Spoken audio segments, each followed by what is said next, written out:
Kadang kita baru menyadari seorang sangat berarti ketika dia telah pergi. Assalamualaikum teman-teman, kembali lagi di channel saya Cerita Elinda. Jangan lupa like, subscribe, komen, bunyikan lonceng juga ya, agar aku semakin semangat.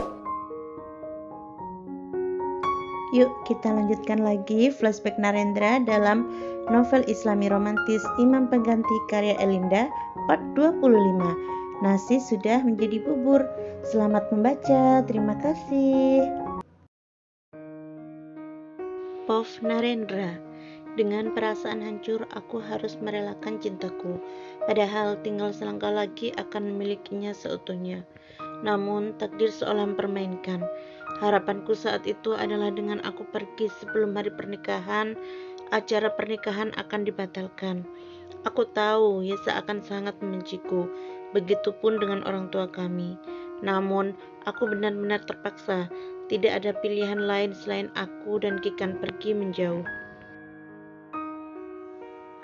Kami pergi ke Singapura menjauhi orang-orang yang akan menghakimiku, menatap sinis kepada kami, dan melempar sumpah serapahnya kepada kami. Aku terima, aku memang pecundang, aku takut kehilangan Yesa. Aku tak mau dia membenciku karena melihat foto-foto menyedihkan itu. Aku memberi pesan pada Mama, menyebutkan pergi ke Singapura, dan juga permintaan maaf karena sudah mengecewakan keluarga juga Yesa. Setelah mengirim pesan, aku mengganti nomor ponsel sebelum mereka melacak keberadaanku. Aku dan Kikan menempati apartemen teman Kikan selama 2 hari. Selanjutnya, aku menyewa unit di depannya agar mudah mengontrol keadaan Kikan. Sampai beberapa hari kemudian, saat aku membelikan roti permintaan Kikan, terdengar sebuah suara yang mengagetkan. Suara yang sangat kurindukan. Dia menatapku dari seberang jalan. Aku tak menyangka Yesa akan mencariku sampai ke sini. Tak lama, kulihat Hilmi menyusul. Kukira waktu itu dia diminta tolong papa untuk membantu mencariku. Namun ternyata belakangan ku tahu bahwa dia menggantikanku menjadi suami Yesa. Aku belum siap memberikan penjelasan apapun kala itu.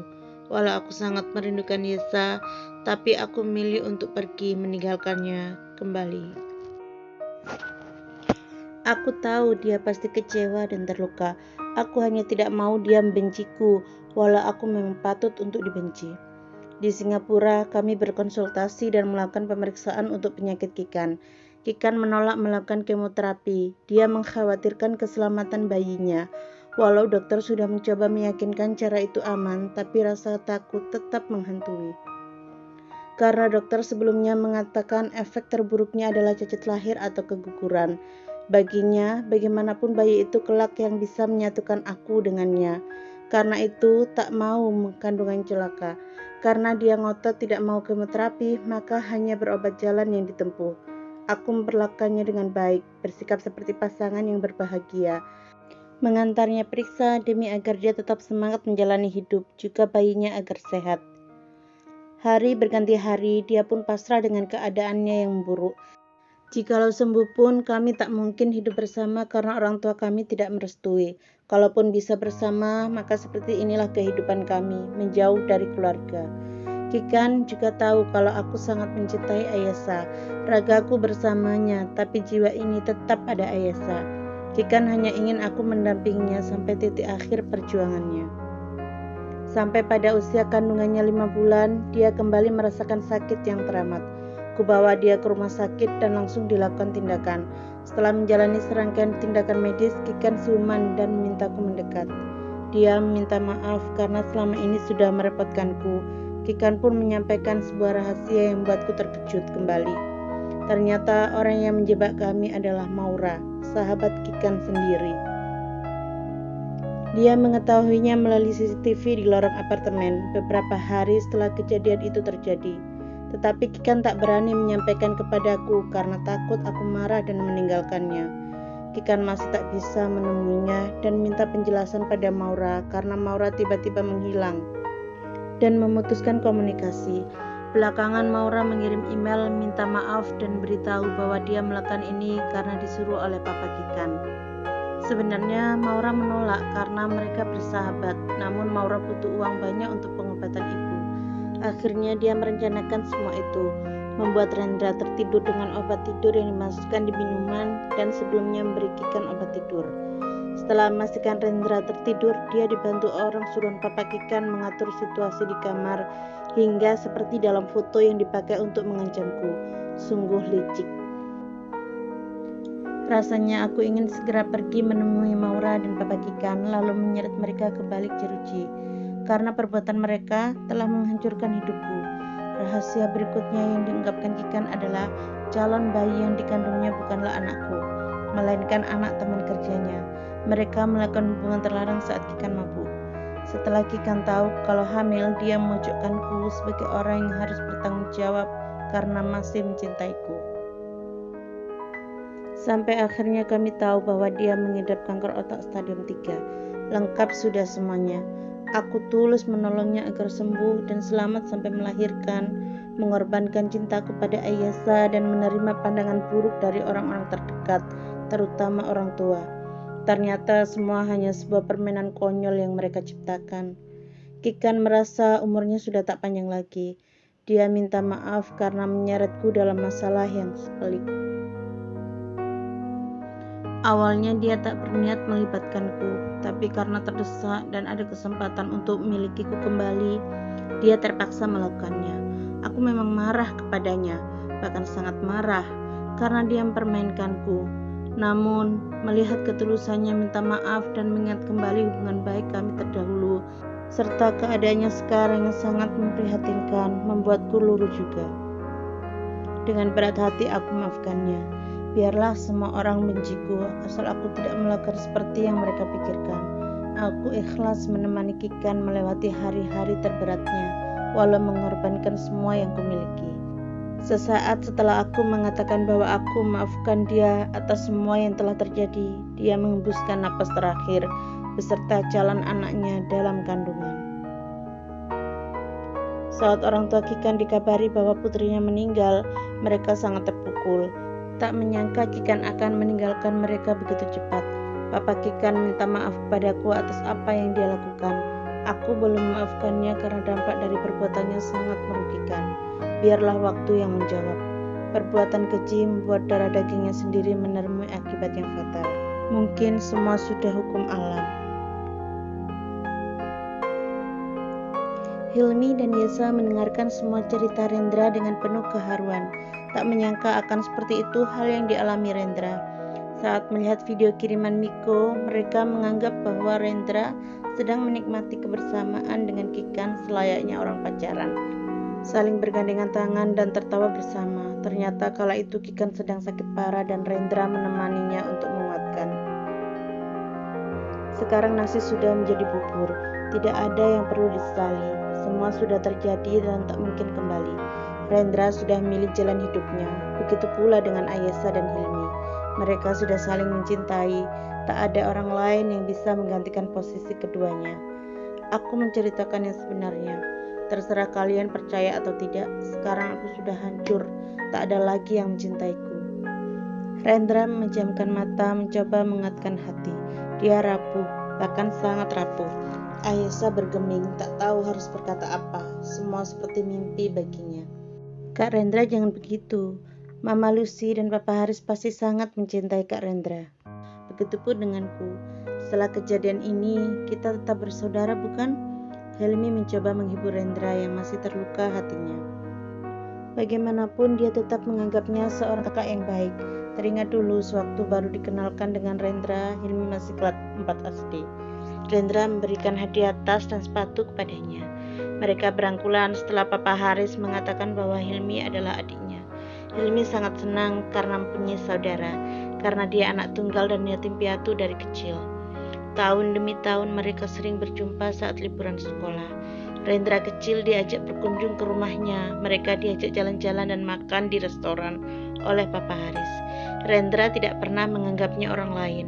Mereka seperti saudara kandung yang saling menyayangi.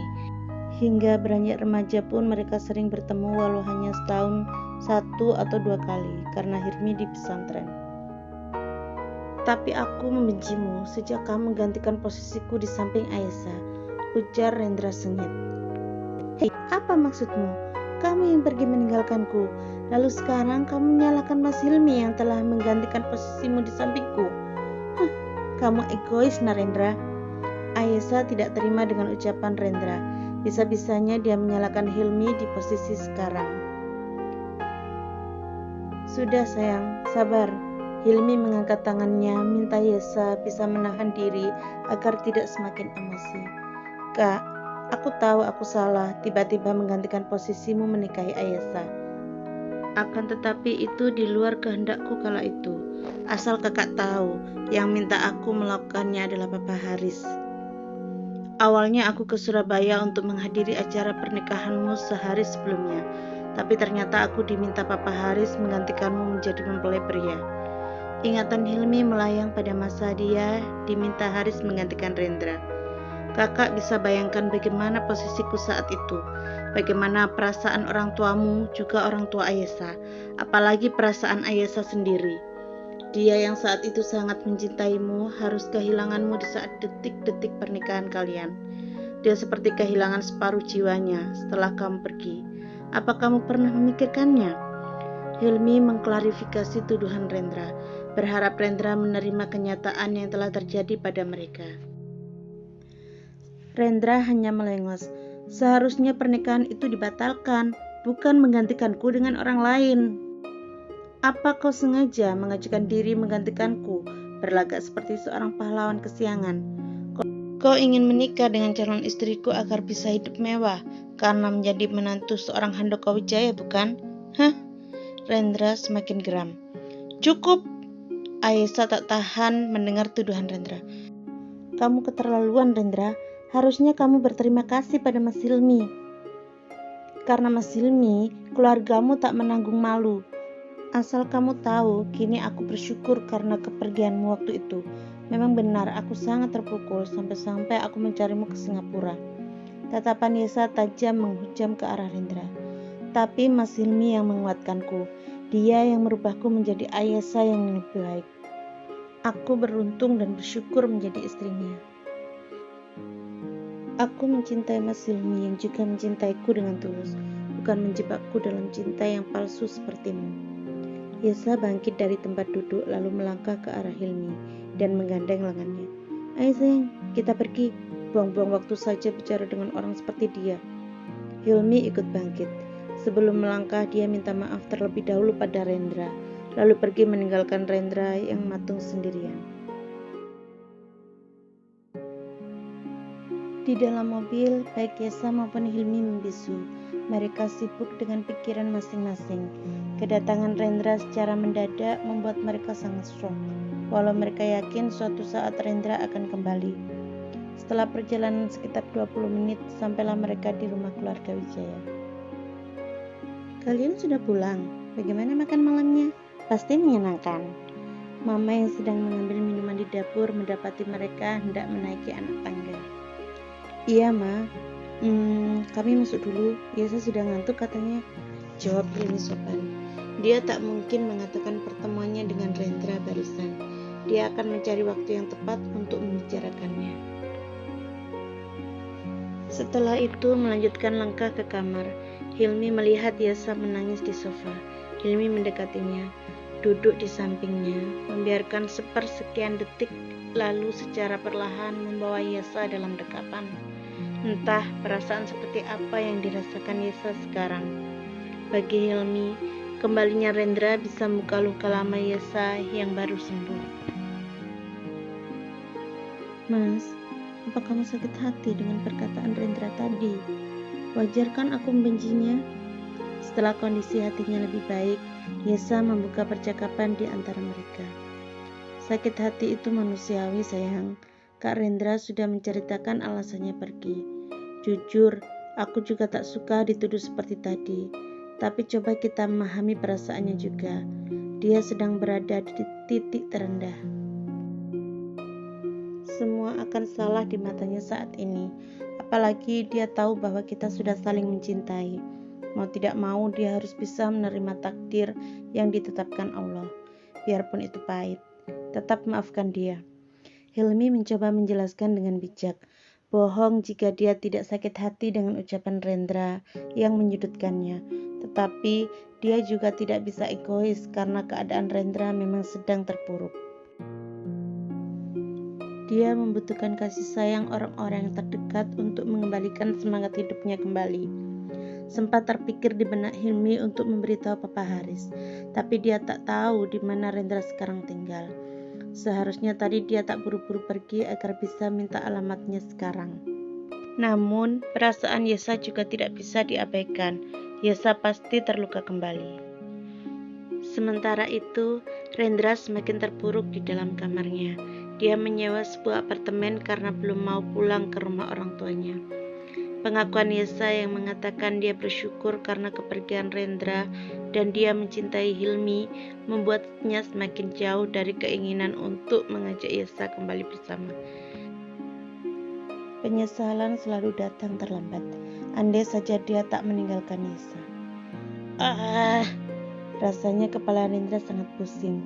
Dia berharap semoga masih ada harapan untuk menjadikan Yesa wanitanya kembali. Ya, Yesa adalah wanitaku, Hilmi yang menggantikanku saat aku pergi. Sekarang aku sudah kembali dan aku akan mengambil kembali wanita yang kucintai.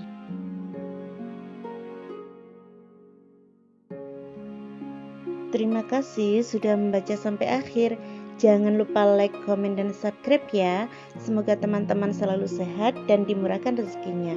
Sampai jumpa. Wassalamualaikum warahmatullahi wabarakatuh.